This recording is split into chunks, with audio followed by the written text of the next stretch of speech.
Olá, boa tarde. Estamos de volta aqui, sobrevivendo, né? Aliás, sobrevivemos, é o 22º dia aqui. Estamos sobrevivendo a essa coisa, a esse pesadelo planetário. Eu espero que vocês estejam bem, claro, dentro das suas realidades, das suas condições. Nós aqui continuamos em casa, não tem quase nada aberto, a não ser os serviços essenciais, que você pode sair e se locomover não mais do que 2 pessoas. Se for mais do que 2 pessoas, você pode ser multado em $500 até 5.000. Manter o afastamento social é lei, quer dizer, não dá para ficar pertinho um do outro. Quando a gente vai no mercado ou no shopping estão fechados, desculpe, nos mercados, né? Ou lojas de vinho, que aqui são lojas especiais para vender bebidas, tem que ficar afastado. Entram 2 de cada vez, fazem as compras, saem, entram mais 2 e assim vai. Dependendo do local, até um pouco mais. Mas é assim que elas estão. A cidade está praticamente parada, postos de gasolina funcionam, mas também você não tem para onde ir, e a polícia pode te interrogar a qualquer momento e te parar e perguntar o que você está fazendo na rua. Aqui nós podemos dar uma volta no quarteirão, andar na rua em volta, as pessoas se afastam e tal. A rotina da quarentena. O governo do Canadá já começou a pagar os benefícios, aqui no Canadá são $2.000 durante 4 meses. Para quem é trabalhador autônomo e tem até uma determinada renda. Aí ele está estudando outros benefícios, mas são paliativos, né? Essa coisa vai... Cada dia que assim, eu parei, inclusive, de olhar algumas redes sociais, porque é uma infestação de notícias falsas, de fake news o tempo todo. Cada um fala uma coisa e não comprova nada. Eu prefiro usar as minhas fontes, né? Aproveitei para ler e fazer algumas atividades dentro de casa, artesanato, etc. Dá para ir levando. Como eu disse nos vídeos passados, o mundo não vai ser o mesmo depois disso, nós temos que nos adaptar. Cada um dentro, claro, dentro da sua realidade política, geográfica, social, econômica, religiosa, etc. Mas já dentro do tema, evitando falar muito no assunto, mas que é pertinente ao que nós estamos vivendo agora, vamos falar sobre os abrigos que existem pelo mundo, principalmente aqui nos Estados Unidos, os bunkers e as grandes instalações militares que existem espalhadas por todo o mundo e por todos os Estados Unidos. Eu vou começar a falar sobre isso, é muito interessante porque tem tudo a ver. Nós ainda estamos no meio dessa crise, ainda não vimos a luz no final do túnel e nem os desdobramentos. Tem um monte de especialista na internet dando milhares de opiniões, eu já estive acompanhando o YouTube, é impressionante. E ninguém sabe, na verdade, ninguém sabe nada. As jogadas são muito bem secretas e estão sendo feitas por baixo dos panos. Nós não estamos sabendo o que é que eles estão planejando. É claro, não se iluda ninguém inocente de pensar que os chefes de Estado de países como a Rússia, Estados Unidos e China não conversam por trás das cortinas. É claro que eles conversam. Acordos estão sendo desenvolvidos, estão se fazendo acordos comerciais, compensativos, etc. Tudo para evitar o pior, que é a guerra, uma guerra militar, porque no meio da guerra nós já estamos. Pois é, então lá vamos nós, muito além do Arquivo X. Quem acompanha a série, eu sempre acompanhei, eu gostei muito, a série é maravilhosa, a tentativa de continuação não deu certo. São raríssimas as séries que têm sucesso com as continuações. Mas Arquivo X é uma coisa impressionante, como eles chegaram bem perto da verdade. A verdade está lá fora, a verdade está lá fora, está aqui também. Arquivo X se baseou em muitos fatos reais, né? Daí o sucesso. Mas nós vamos começar falando sobre um livro que foi escrito ano passado, né, que tem o prefácio do Richard Dolan. Eu gosto muito dele, ele publicou um livro em 2012 sobre AD, o ano Disclosure, o ano da abertura ufológica, né? As coisas vieram se sucedendo até 2018, 2019, aquela coisa do disco tic-tac, o reconhecimento que eram objetos desconhecidos pela Marinha Americana, a criação da Força Espacial, tudo isso, de repente, acabou. Fechou tudo de novo. Né? E estamos aqui esperando a próxima jogada desses jogos de guerra. Bom, apesar eu vou ler aqui o prefácio do livro, é muito interessante. Isso foi escrito ano passado. Apesar do advento da internet, os segredos do governo se multiplicaram e, de acordo com as nossas melhores estimativas, mais da metade de todos os registros do governo dos Estados Unidos ainda são classificados. Por mais que a lei da liberdade de informação, a FOIA, né, Freedom of Information Act, tenha sido usada e venha sendo usada, tem muita coisa que você não vai ter acesso. Vem com uma tarja preta, outra página toda preta, ou então não temos nada sobre esse assunto. Então, para um arquivista que procura preservar e entender tudo isso, significa que a maior parte da nossa história ainda é mantida em segredo. O que mais se vê hoje nas redes sociais, nesse momento importante, são rumores de a elite corre para os bunkers, o que está acontecendo? Ai, ai, ai. Bunker e cidades subterrâneas já existem desde o tempo da Segunda Guerra Mundial.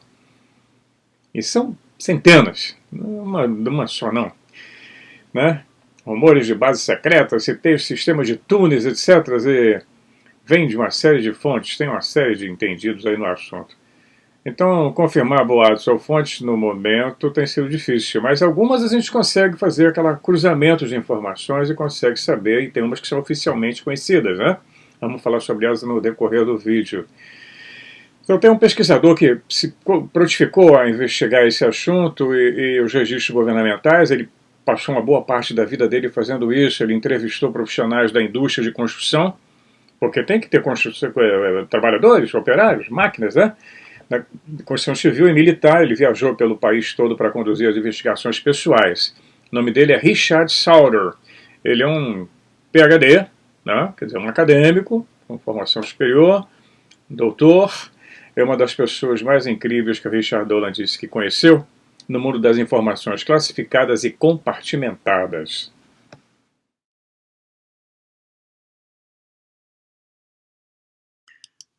Para informar ao público sobre isso. E é fácil para as pessoas comuns esquecerem como são surpreendentes as nossas instalações subterrâneas conhecidas. As conhecidas, né? Uma delas é o sistema de metrô de Nova York. Um magnífico triunfo da engenharia com mais de um século, quer dizer, que abrange mais de 800 milhas e atualmente oferece mais de 1,5 bilhões de viagens por ano. Tudo no subsolo. Outra maravilha do mundo é o túnel Seikan, no Japão, com mais de 48 quilômetros de comprimento. Quase a metade está sob o fundo do mar, e ele desce a 790 pés, mais ou menos 240 metros de profundidade abaixo do solo. Nós temos o túnel do Canal da Mancha, que liga a Grã-Bretanha à França, que, embora não seja tão profundo quanto o Seikan, tem uma proporção mais longa abaixo do fundo do mar, mais de 37 quilômetros. Está vendo que não é impossível. Há também uma variedade de cidades subterrâneas, uma delas bem aqui. Nós temos em Montreal e Toronto. Só aqui em Toronto são 26 quilômetros subterrâneos, de cidade subterrânea, com shopping, livrarias, restaurantes, bares, farmácias, o que você puder imaginar, teatros, praças de alimentação, 26 quilômetros. Dá para viver ali embaixo muito bem. Estamos também, isso tem em Montreal, tem no Japão, tem uma rede de ruas e praças comerciais subterrâneas. Isso tem em todo o mundo. Nós temos na Argentina, na Austrália, Chile, China, Finlândia, Hong Kong. Eu conhecia de Hong Kong, é impressionante. Os escada-rolantes parecem quase na vertical. Na cidade de Praga, que não é Praga, em português é Praga, mas o nome é Prah. Prah significa portal. Praga foi a portuguesação do nome. Se você perguntar na Europa pela cidade de Praga, ninguém vai saber, é Prah. Então, nós temos na Rússia, na Suíça, vai por aí afora, Turquia, Ucrânia. Então, isso não é muito impossível. Quando se fala que os militares estão desenvolvendo verdadeiras cidades subterrâneas, nós vemos que no lado civil isso foi feito em várias partes do mundo. Tá? Então, existe uma instalação subterrânea sueca, o nome da cidade é Musko, é uma gigantesca base naval construída embaixo de uma montanha. Isso não inclui apenas as docas, o porto, mas tem fábricas, salas de jantar, quartéis, etc. Toda uma instalação, hospital, tudo. Somente o hospital dessa base tem mais de 1.000 leitos. Isso tudo em comparação com instalações subterrâneas como Cheyenne Mountain, né? Eu vou falar sobre essa montanha Cheyenne. Quem acompanhou a série Stargate via toda hora eles entrando e saindo da base subterrânea da Cheyenne Mountain. Essa é oficial, ela existe mesmo. E o interessante dessa série Stargate é que a Força Aérea Americana foi pela primeira vez deu apoio a uma série de televisão. Deu apoio de informações, apoio técnico, apoio em todo tipo de apoio para que a série fosse produzida, durou muitos anos. e a imagem usando oficialmente a imagem da montanha Cheyenne. Só aí foram 350 mil metros cúbicos de pedra, né? Na cidade de Musca, os extremos engenheiros explodiram 1 milhão e 500 mil metros cúbicos de pedra. O nome do livro é esse, né? Escondido dos nossos olhos, além do arquivo X. Não deve ter em português, infelizmente. Hidden, o nome do livro em inglês é Hidden in Plain Sight Beyond the X-Files. Vocês podem procurar na Amazon, com certeza vocês vão encontrar lá. Podem verificar, eu não vou ver se eu consigo resumir todo o livro, para não ficar muito cansativo. Mas é interessante ler e checar as fontes que ele fornece, né? Que ele tem uma quantidade muito grande de informantes. O Richard Dolan, no prefácio, continua dizendo que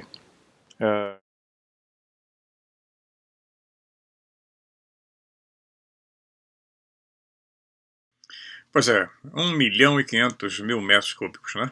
Isso sem falar que existe uma estrada submarina para essa instalação que vai completamente por baixo d'água, né? Então nós vamos ver que a utilidade militar para as construções subterrâneas ela é óbvia, né? Anos atrás, o autor estava estudando um assunto no contexto da estratégia militar da Guerra Fria Americana, foi quando existia a União Soviética, isso lá nos anos 50.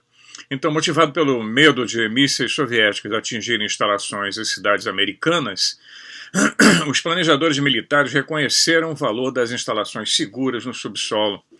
E, naturalmente, esses planejadores não queriam que os locais dessas instalações fossem divulgados ao público ou sequer conhecidos. Isso aí a gente entende muito bem. Existem instalações militares classificadas e muitas delas devem ser subterrâneas. Algumas nós conhecemos, como eu falei no início, e outras não sabemos nem onde estão, né? Então, qual a extensão dessas instalações subterrâneas? Quão profundas elas podem ser? Elas estão conectadas por uma série de túneis secretos, às vezes cruzando a nação inteira? Ou o mundo? Pois é, muito louco isso, né? Então, é possível construir bases permanentes no subsolo? Ou no fundo do oceano? Sem dúvida, ter uma base secreta embaixo do chão, embaixo do solo, no Oceano Pacífico, por exemplo, pode ser muito útil, né? Então a ideia pode parecer maluca, ridícula, mas eu mostrei a vocês que do lado civil se pode fazer muita coisa. Imagina no lado militar. Então o autor, o Richard Sauder, ele mostra no livro dele que isso não é nenhuma novidade, não só pode ser feito dentro da capacidade da engenharia e ciência moderna, mas foi planejado e discutido ativamente pela Marinha dos Estados Unidos há mais de 4 décadas. Mesmo assim, a capacidade de recuperar oxigênio da água via eletrólise já era avançada o suficiente na época para permitir que os submarinos nucleares permanecessem submersos por muitos meses. Eles já tiram oxigênio da água do mar. Então, se você tem um suprimento pronto de oxigênio e uma fonte de energia, digamos, uma pequena usina nuclear, a base no fundo do oceano, de repente, começa a parecer viável. Ok? Então, existem outras tecnologias interessantes nessa história toda, como também o transporte de levitação magnética, que é o maglev. Já existem trens maglev por toda a Europa, no Japão, é bem conhecido, né? Sendo usado para transporte público na China, o trem Transrapid, construído na Alemanha, tem em Shanghai, não é Xangai, é Shanghai. Sempre o português alterando o nome. Shanghai e não Xangai. Então tem no Japão, né? Tem o Shinkansen, tem a tecnologia maglev, ela não é... O problema não é levantar trens de várias toneladas do chão, né? O que tem é que eles lutam mais porque a tecnologia já é conhecida, já é dominada. A questão é superar a resistência aérea, a resistência do vento, né, batendo no trem, a aerodinâmica, como qualquer outro trem de velocidade. Esse é o problema que eles enfrentam, mas que, curiosamente, pode ser resolvido no subsolo, onde podem ser criados uma espécie de aspiradores parciais, permitindo assim um aumento da velocidade de transporte. Velocidade que poderia ultrapassar facilmente a dos aviões comerciais, 900 km por hora. Por um túnel, não é? Pois é. Antes do autor, Richard, vamos dizer assim, invadir uma instalação de alto nível de segurança com uma câmera de vídeo, Ele fez tudo possível para reunir uma das histórias mais incríveis do nosso tempo. Ele analisou milhares de páginas de registros militares para provar que foram feitos planos para criar enormes bases subterrâneas e submarinas. Ele examinou a literatura aberta relacionada à mineração, construção e transporte, para poder provar que as tecnologias referentes a isso já existiam há muito tempo. Ele estudou as declarações de figuras públicas importantes e tomadores de decisão, encontrando revelações surpreendentes enterradas nelas. E ele estudou o famoso Black Budget, ou orçamento negro, ou o orçamento oculto dos Estados Unidos, né? Aonde foram parar bilhões e trilhões, na verdade, de dólares do sistema federal dos Estados Unidos. E isso aí foi usado para financiamento desses programas secretos. Ele entrevistou muitos militares que disseram a ele que sim, existem bases secretas e sistema de túneis. E nesse livro, uma parte assim muito legal, é a inclusão de Sauder de uma série de ilustrações de um ex-artista da Marinha chamado Walter Keuschner, que durante a década de 60 foi encarregado pela Marinha de criar ilustrações que descrevem seus planos de construir bases submarinas. Eu vou mostrar mais tarde, mais na frente, esses desenhos. Pois é, o Keuschner, ele disse ao Sauder que nunca achou que esses planos tinham se concretizado. Obviamente, como Sauder aponta, isso é perfeitamente normal no mundo compartimentalizado, né? Em que o Keuschner trabalhava compartimentado. Você não sabe para que é aquela peça que você está montando ou para que é aquele estudo. Ainda assim, os planos estavam lá. E eles parecem ter sido muito bem elaborados. As ilustrações de Keuschner nos permitem entender muito melhor como as bases submarinas poderiam e, de fato, foram construídas. E, finalmente, alguns de nós podem perguntar se há uma conexão nisso tudo com o mistério dos OVNIs, ou UFOs em português. Vou olhar em inglês, né? OVNI em português. O Richard Sauder também aborda essa questão. Certamente as bases submarinas de OVNIs existem há muito tempo. E são esses casos em que as pessoas viram, né, a tecnologia humana, né, pensando que estava havendo uma tecnologia alienígena, ou então viram a conexão que existe entre os alienígenas e os humanos. Ele enfrenta essa questão com cuidado na montagem do caso, né? Tem que se pesar em ovos, ele é um acadêmico, mas aí no quarto livro que ele escreveu, ele lida, que é esse que eu estou fazendo esse resumo para vocês, ele lida de alguma maneira com o tópico das instalações subterrâneas, e ele ainda vai mais longe, vai mais fundo. Ele faz uma pesquisa meticulosa, né, e vai apresentando argumentos. Né, ele diz que durante muitos anos, com muito dinheiro e discrição, uma infraestrutura subterrânea substancial foi implantada em grande parte fora das nossas vistas. Né? Ninguém sabe. Isso foi feito durante anos. Isso foi uma tecnologia extremamente sofisticada. Agora, quem está gerenciando isso e para quê? Bom, Richard Sauder nos encoraja a fazer essa pergunta e depois, indo mais longe, ele começa a encontrar uma maneira de aprender a verdade e recuperar nosso mundo. Né? Então, veja bem, tudo isso foi escrito em 2009. Nós estamos em 2020. Imagina, essas instalações subterrâneas já se tornaram muito comuns a partir da Segunda Guerra Mundial, quando os alemães construíram abrigos incríveis. E outros países seguiram essa mesma tendência, e na época da Guerra Fria, muito mais.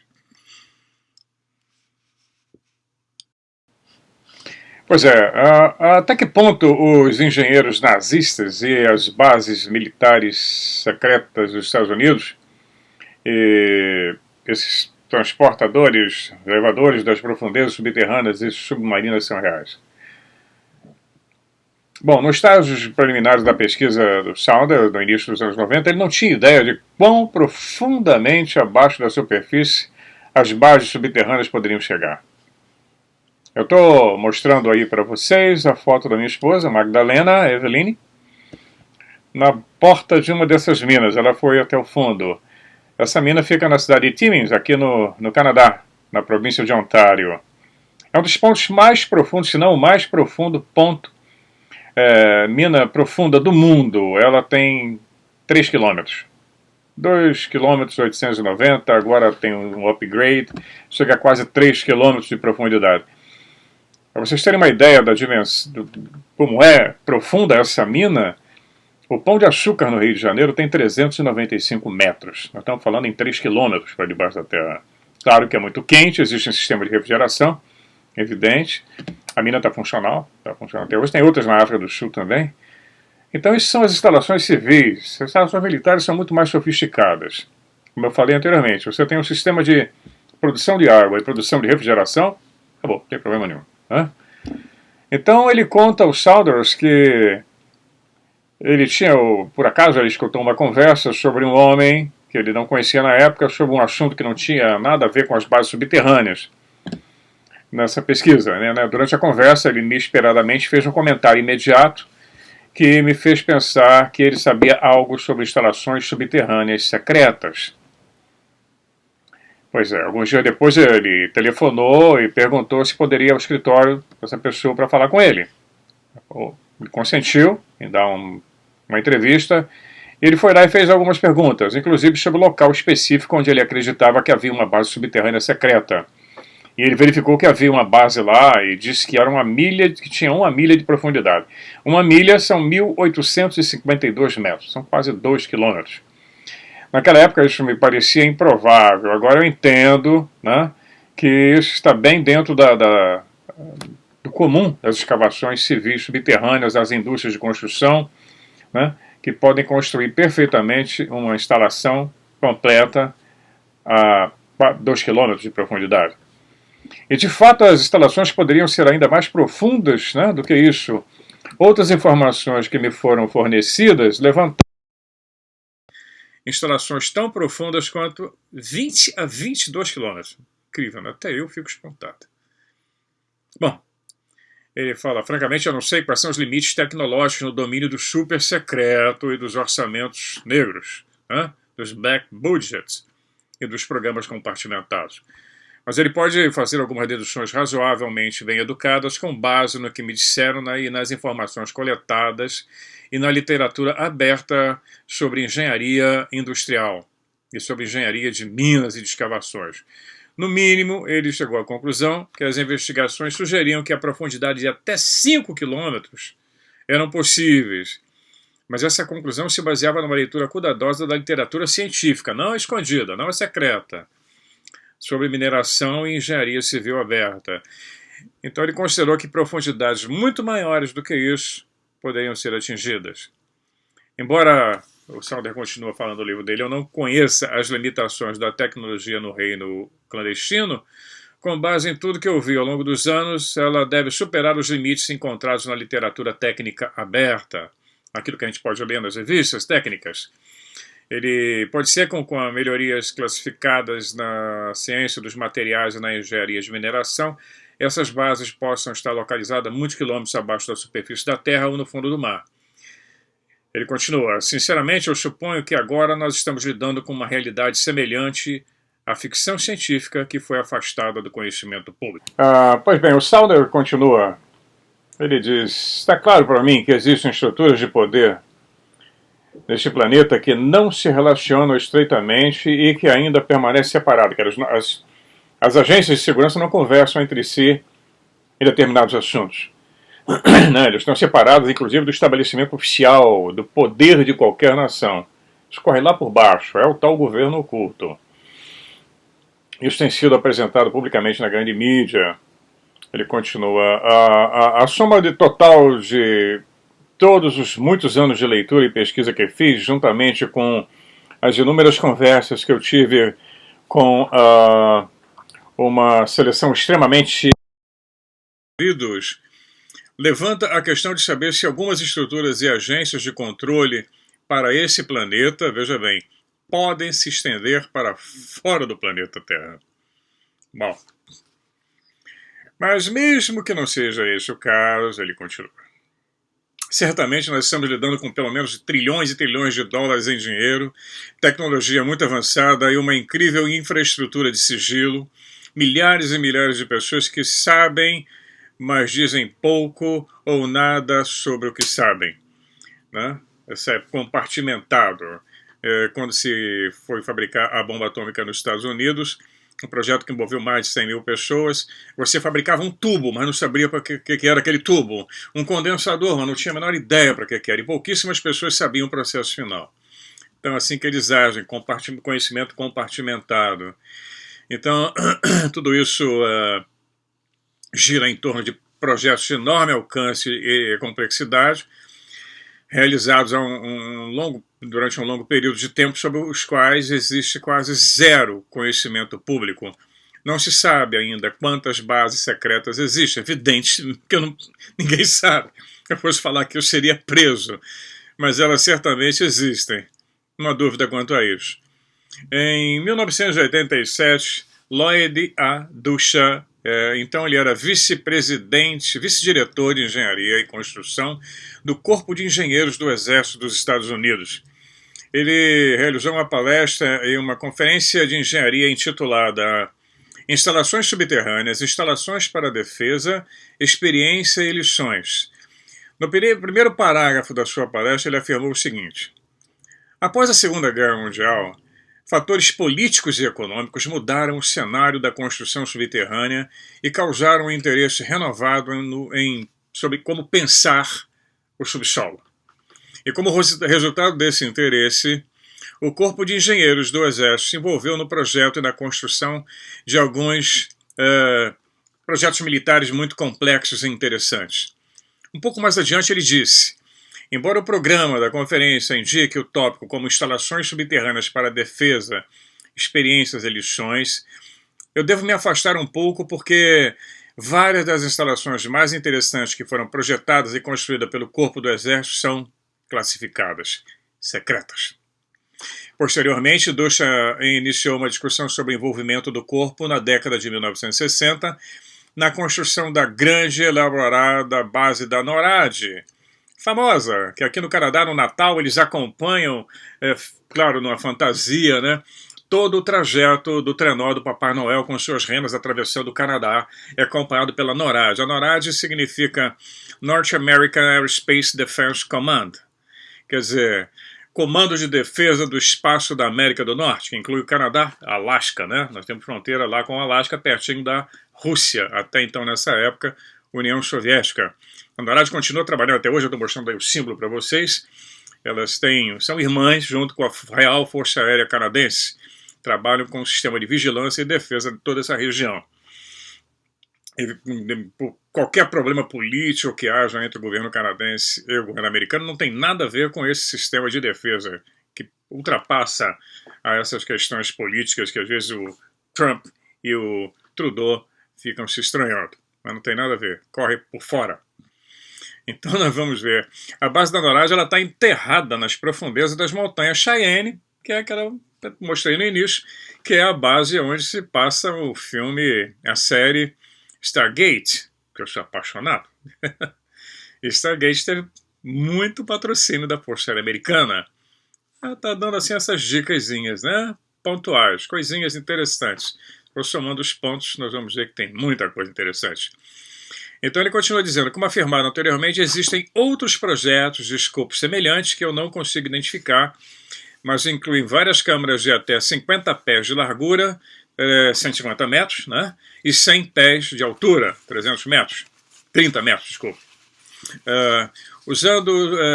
Eu errei aqui, cada pé são 30 centímetros, né? 50 pés seriam 15 metros e 100 pés, 30 metros. Então, usando os mesmos procedimentos de escavação mencionados para a instalação da NORAD, ele continua afirmando que você não encontrará nada público, nada, nem o mínimo reportagem sobre a existência de bases secretas subterrâneas, né? Não mais do que isso que a gente vê. Só a entrada da montanha Cheyenne, onde nós temos as fotos, tem algumas raras fotografias de alguns corredores do complexo que existe da montanha Cheyenne, mas é uma das centenas. Ele ainda diz que você vê o Lloyd Duchamp, ele tem alta posição na estrutura de construção desse complexo industrial militar. Bom, agora nós vamos entrar numa outra parte, que muita gente já ouviu falar, que é sobre a operação Paperclip. Ok?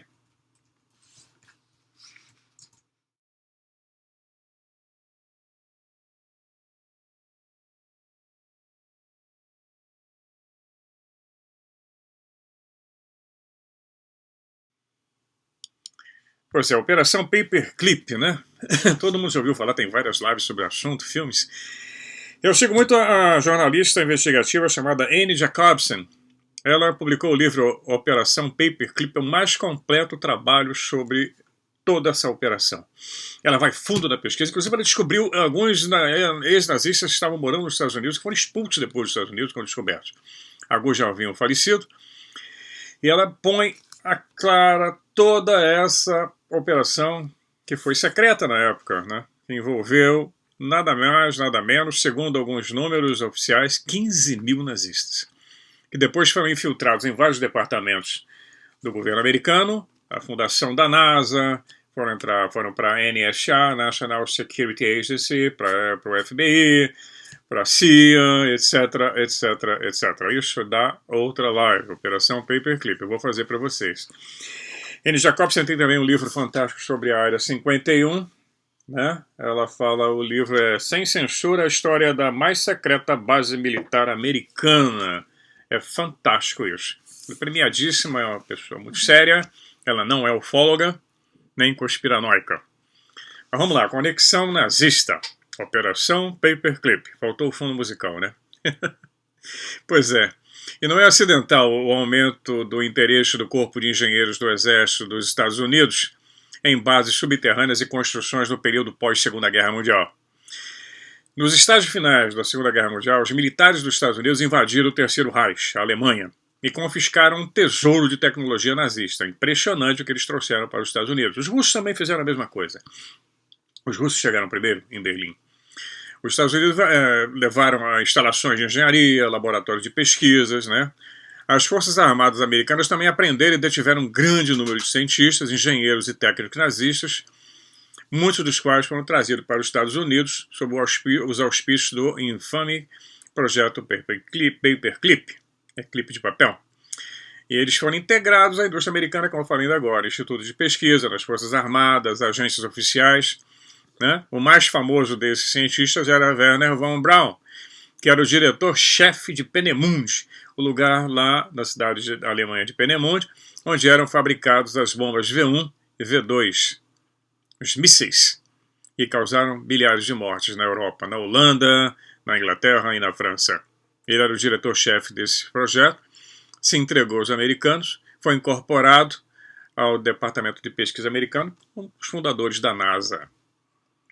Depois se tornou cidadão americano, foi capa da Life, da Time, né? Até a Greta Thunberg Hitler também foi.